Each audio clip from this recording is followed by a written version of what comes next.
નમસ્તે વિદ્યાર્થી મિત્રો, ધોરણ 11 કોમર્સમાં વિષય બીએમાં ચેપ્ટર 5 છે, જેમાં આપણે વૈતિક માલિકી, ત્યારબાદ ભાગીદારી પેઢીના ફાયદા અને લાક્ષણિકતાઓ જોઈ ગયા. આજે મર્યાદાઓ જોવાની છે, જેમાં પહેલો મુદ્દો આપ્યો કે મર્યાદિત મૂડી છે. જે વૈતિક માલિકીમાં પણ આપણે આ જે મર્યાદાનો મુદ્દો હતો આપણે જોઈ ગયા છે.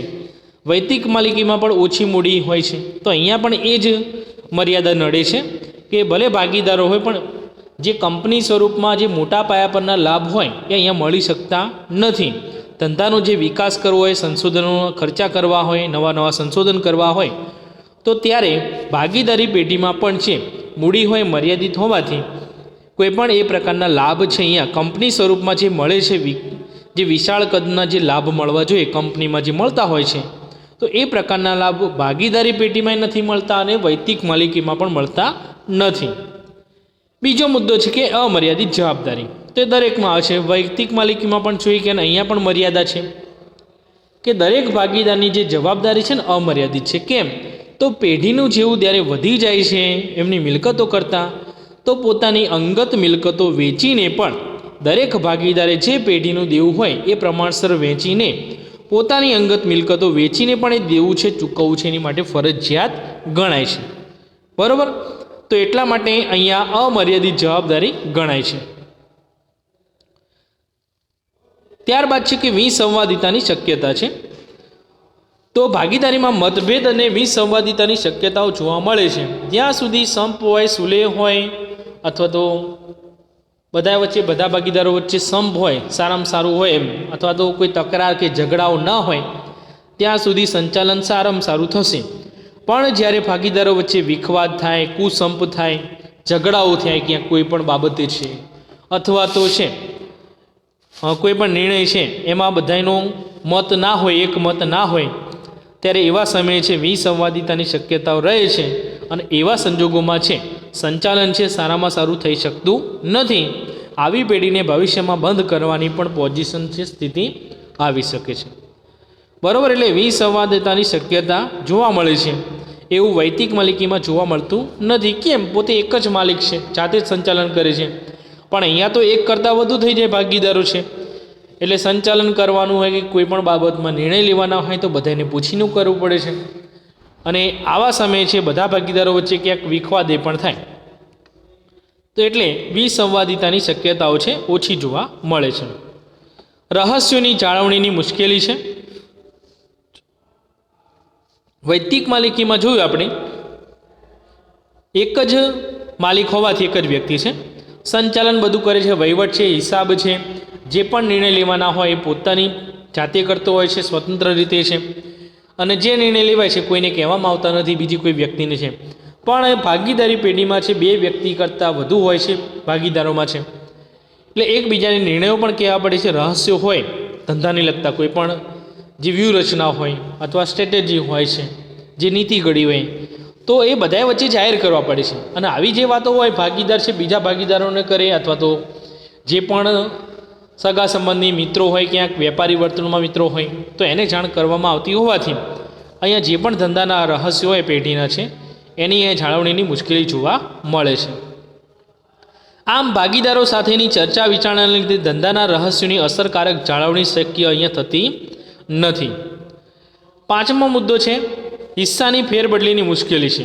કોઈ પણ ભાગીદાર છે પોતાને નીકળી જવું હોય ભાગીદારી પેઢીમાંથી, તો જાતે નીકળી શકતો નથી, પોતાનો ભાગ ક્યાંય બદલી શકતો નથી કે કોઈને ફેરબદલી અથવા તો વેચી શકતો નથી બીજી કોઈ વ્યક્તિને.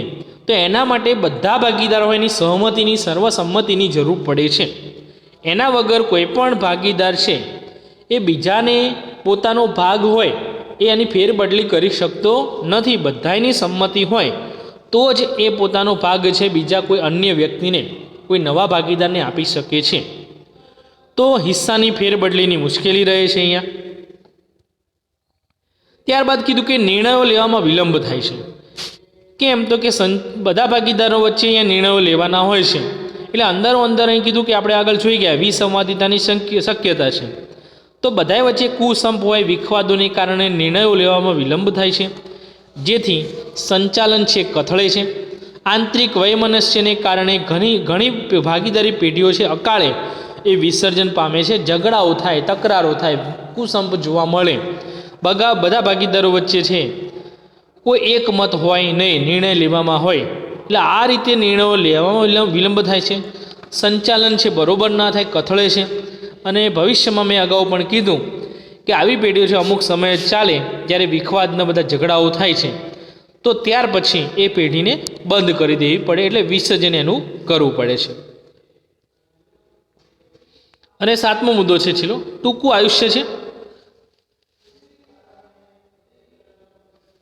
લક્ષણોમાં પણ જોઈ ગયા હતા કે કોઈ પણ ભાગીદારની નાદારી થાય, માનસિક અસ્થિરતા કે મૃત્યુને કારણે કાયદેસર રીતે ભાગીદારોનો અંત છે એ આવી શકે છે. ભાગીદારીનો અંત, ભાગીદારી પેઢીનો નહીં.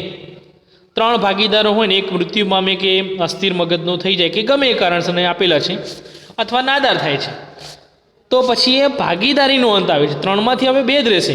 એક તો ભાગીદાર કોઈ પણ કારણસર નીકળી ગયો, મૃત્યુ પામે છે ગમે એ કારણસર, ભાગીદારી પેઢી નહીં પણ ભાગીદારીનો અંત આવે છે. બરોબર, 2 ભાગીદારો તો પેઢી ચાલુ જ રાખે છે, ત્રીજો ખાલી મૃત્યુ પામે છે.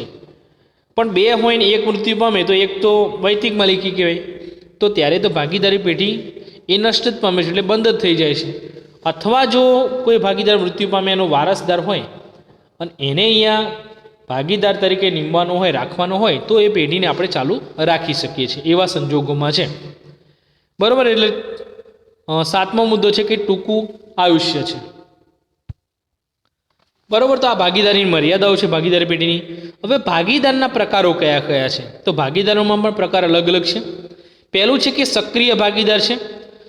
તો ભાગીદારી કાયદા મુજબ જે વ્યક્તિ ભાગીદાર બને અને પેઢીના સંચાલનમાં સક્રિય રસ લઈને કામ કરે, સક્રિય હોય, એક્ટિવ હોય, એમ કહેવાય ને, સતત રીતે પેઢીમાં હાજર રહે, આખો દિવસ છે બધા જ નિર્ણયો છે લેવાના એમાં ભાગ લે અને સતત રીતે જે પેઢીનું કામ હોય એ સતત રીતે કરતો હોય, નફા નુકસાનમાં નક્કી થયેલો હિસ્સો જ મેળવે છે પણ એક્સ્ટ્રા ઓર્ડિનરી કંઈક કામ કરે, એમ એક્ટિવ રહે છે, એટલે પેઢીને કંઈક વધુ નફો થાય.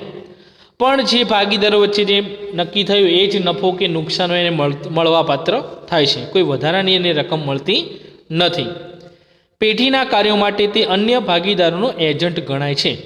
ઘણા ભાગીદારો એવા કે હાજર ના રહે, પણ અમુક એક ભાગીદાર હોય દુકાનમાં બેસતો હોય આખો દિવસ હાજર રહેતો હોય તો એને સક્રિય ભાગીદાર કહેવાય છે. અને બધા ભાગીદારો વતી એ એજન્ટ ગણાય છે, પ્રતિનિધિ ગણે એમ બધા ભાગીદારોનો. બીજા બધા હાજર ના હોય કે અમારે તો કામ હોય છે, તો આ ભાગીદાર એવો હોય સક્રિય રીતે કામમાં રસ લેતો હોય છે, એટલે એની બધી જવાબદારી છે અહીંયા આવી જાય છે. નફા નુકસાનમાં પણ એનો એટલો જ ભાગ રહે, કોઈ વિશિષ્ટ ભાગ એને આપવામાં આવતો નથી વધારાનો. બીજું છે નિષ્ક્રિય ભાગીદાર છે. તો જે ભાગીદાર ભાગીદારી કરાર દ્વારા પેઢીનો ભાગીદાર બને નફો નુકસાન ભોગવે છે, પેઢીના સંચાલનમાં સક્રિય ભાગ લેતો નથી. ઉપર કીધું ને કે સક્રિય રીતે કામમાં રસ લે, અહીંયા આ ભાગીદાર એવો છે કોઈ પણ પ્રકારની ભાગીદારી પેઢીમાં છે કામ કરતો નથી એમ, તો એને નિષ્ક્રિય કહેવાય અથવા સુસુપ્ત ભાગીદાર કહે છે. આવો ભાગીદાર નિષ્ક્રિય હોવા છતાં કામ કરતો નથી તો પણ એને નફા નુકસાનમાં તો એટલો જ ભાગ રહે છે જેટલો સક્રિય ભાગીદાર લે છે, અને બીજા ભાગીદારોની જેમ પણ આની જવાબદારી અમર્યાદિત રહે, એટલે પેઢીનું દેવું વધી જાય તો એને પોતાની અંગત મિલકતો વેચવી પડે. ત્રીજું છે કે નામનો ભાગીદાર છે, નોમિનલ પાર્ટનર એને કહેવાય છે. એટલે અહીંયા એવું છે કે આ જે પણ પેઢી હોય એમાં માત્ર એ ભાગીદારનો નામનો ઉપયોગ કરવામાં આવે છે. દાખલા તરીકે અમિતાભ બચ્ચન હોય, સચિન તેંડુલકર છે, તો આવા પ્રતિષ્ઠિત વ્યક્તિઓના નામથી અમુક જે પેઢીઓ છે એ ચાલતી હોય છે. કલ્યાણ જ્વેલર્સની આપણે એડ આવે જ છે તો એમાં જોઈએ જ છે બચ્ચન પરિવાર, એમાં અમિતાભ બચ્ચન આવે છે, ઐશ્વર્યા બચ્ચન આવે છે, બરોબર છે, મ્યુચ્યુઅલ ફંડમાં છે, તો એના નામથી જ એમ તો ચાલતું હોય છે, કેમ કે એક એનો બ્રાન્ડ એમ્બેસેડર કહેવાય છે, તો એના નામનો વધુ ઉપયોગ અહીંયા થાય છે, એના દ્વારા જ આખી પેઢી ચાલતી હોય છે. અહીંયા પણ આવી જે વ્યક્તિ હોય એનો નફામાં તો ભાગ રહે છે પણ એના નામનો ઉપયોગ થાય છે, એને કોઈ મૂડી લાવવાની જરૂર પડતી નથી. જો એ લખી મૂડી પણ લાવવી પડતી નથી ક્યારેક, તો તે માત્ર પેઢીને પોતાના નામનો ઉપયોગ કરવા જ આપે છે, જેથી પેઢીની શાખામાં છે વધારો થાય છે અને બજારમાં એની વસ્તુનું વેચાણ વધી જતું હોય છે. બીજા ભાગીદારોની જેમ અન્ય ભાગીદારોની જેમ આ ભાગીદારની પણ જવાબદારી અમર્યાદિત જોવા મળે છે. ચોથું છે કે માત્ર નફાનો ભાગીદાર, એટલે અહીંયા નુકસાનમાં ભાગ નહીં, જે નફો થાય ને એમાં જ આનો નફાનો ભાગીદાર કહેવાય ને, એમ માત્ર નફો જ મેળવવા માટે બંધાયેલો છે. પણ આવી વ્યક્તિને કંઈક ખાસ આવડત અને જ્ઞાનના લીધે જ અનુભવનો લાભ લેવા માટે આવી વ્યક્તિને છે પેઢીમાં ભાગીદાર બનાવવામાં આવે એટલે નફાનો ભાગીદાર કહેવાય છે. મૂડી નથી લાવતો અથવા લાવે પણ ખરા તો પણ એનો નફામાં છે લાભ એને આપવામાં આવતો હોય છે, નુકસાનમાં એનો કોઈ ભાગ હોતો નથી. ત્યાર પછી પાંચમો જે પ્રકાર છે માની લીધેલ ભાગીદાર છે. તો જે વ્યક્તિએ ભાગીદારી કરાર કરેલો ન હોય, પેઢીમાં મૂડી લાવતો ન હોય, નફામાં પણ ભાગ મેળવતો ન હોય, પરંતુ તેના વર્તનને આધારે ત્રાહિત વ્યક્તિ જેને ભાગીદાર તરીકે માની લે તેને માની લીધેલો ભાગીદાર કહેવાય છે. સંચાલન કે નફામાં ભાગ નહીં લેવા છતાં ત્રાહિત વ્યક્તિ તેની શાખને ધ્યાનમાં લઈ પેઢી સાથે વ્યવહાર કરતી હોવાથી તેની જવાબદારી પણ અમર્યાદિત બને છે. દાખલા તરીકે હું કોઈ મારા મિત્રની પેઢીએ અવારનવાર આવતો જતો હોય, ક્યાંક મારો મિત્ર ના હોય પેઢીમાં છે તો હું ક્યાંક અવારનવાર બેસતો હોય, ભાગીદાર હું નથી પણ એ બધાએ માની લીધેલ ભાગીદાર, કેમ કે આમને આખો દિવસે મેચ એટલે આમને પણ ભાગીદાર હશે એવું માની લે છે, ખરેખર હું ભાગીદાર ના હોય એમ. નફામાં પણ મારો કોઈ ભાગ ના હોય, હું મૂડી પણ નથી લાવતો, પણ મારા વર્તનના લીધે કોઈ બીજી વ્યક્તિ એ પેઢી જોડે વેપાર કરે તો એને માની લીધેલ ભાગીદાર કહેવાય છે. એટલે અહીંયા મારી જવાબદારી પણ કેવી થાય? અમર્યાદિત થાય છે. એટલે કદાચ જો વ્યવહાર કરું હું કોઈની સાથે, કોઈ વ્યક્તિ વેપારી વ્યવહાર કરે છે ખરીદ વેચાણનો અને એમાં નુકસાન થાય તો મારી જવાબદારી કેવી બને? અમર્યાદિત બને છે. અને છેલ્લે છઠ્ઠો પ્રકાર છે સગીર ભાગીદાર. નામ પ્રમાણે જોઈએ કે 18 વર્ષથી જે નાનો હોય એને સગીર ભાગીદાર કહેવાય છે. પુખ્ત વયની વ્યક્તિ હોય એના ગણે એમ. તો આવી વ્યક્તિ કોઈ પણ બીજી વ્યક્તિ સાથે કરાર કરી શકતી નથી, માત્ર એને આપણે સગીર ભાગીદાર કહેવાય છે. જ્યારે 18 વર્ષનો થાય ત્યારે એને ભાગીદારી પેઢીમાં સક્રિય ભાગીદાર થતો એને ભાગીદાર તરીકે માનવામાં આવે છે. ત્યાં સુધી એ કોઈ પણ વ્યવહાર છે કરી શકતો નથી. જો કોઈ ભાગીદાર મૃત્યુ પામે તો તેના સગીર બાળકને આ રીતે ભાગીદાર બનાવી શકાય છે. સગીર ભાગીદારને પેઢીનું દેવું ચૂકવવાની અંગત જવાબદારી હોતી નથી. કેમ? એક સગીર છે, 18 વર્ષથી નાની ઉંમરનો છે, એની કોઈ પણ મિલકતોને ટાંચમાં એટલે કે એને જપ્ત કરીને લેવામાં આવતી નથી, વેચવા માટે દેવું ચૂકવવા માટે છે.